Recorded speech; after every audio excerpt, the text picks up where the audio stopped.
Χιλιάδες κόσμος έχουν μαζευτεί για να δουν το πολυαναμενόμενο πάτημα μεταξύ του Μπούζα και του Εύω.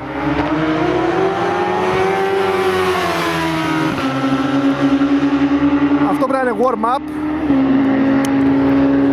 Ετοιμαζόμαστε σε μια ωραία βραδιά, ζεστή.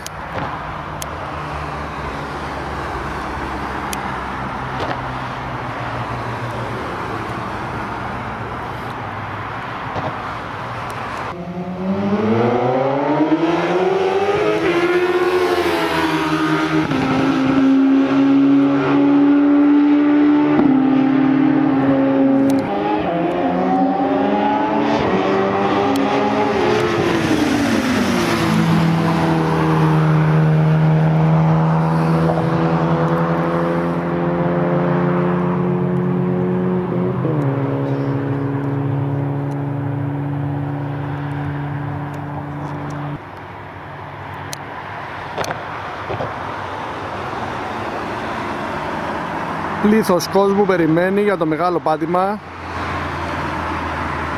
Evo Extreme Tuners με Hayabusa φίλτρο εξάτμιση, ένα πολύ συζητημένο πάτημα. Περιμένουμε να δούμε τι θα γίνει σήμερα. Ένα ξεκαθάρισμα σε πολύ γρήγορο αμάξι και μηχανή.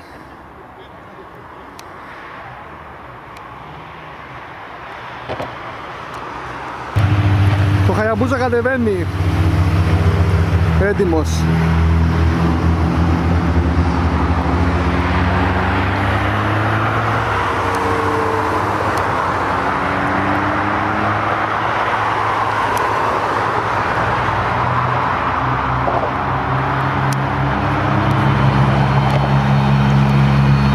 Το Evo κατεβαίνει, έτοιμο, έτοιμη για τη μεγάλη μάχη.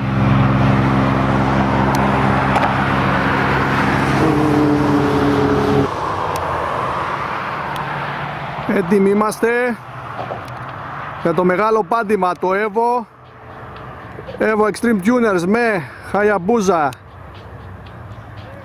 Ετοιμάζονται, στείνονται.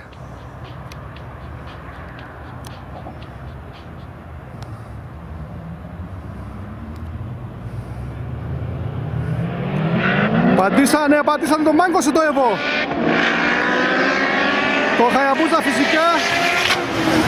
Φυσικά το Hayabusa είναι στα 4 κενά μπροστά. Επανάληψη το Evo. Κάτι δεν πήγε καλά προφανώς. Evo με Hayabusa. Πατήσε καλύτερα το Evo. Φόρτωσε πιο δυνατά το Evo. Κόμποσε καλύτερα ταχύτητα. Το μάγκωσε. Δίπλα το Evo. Δίπλα είναι το Evo. Με τάση να τον περάσει.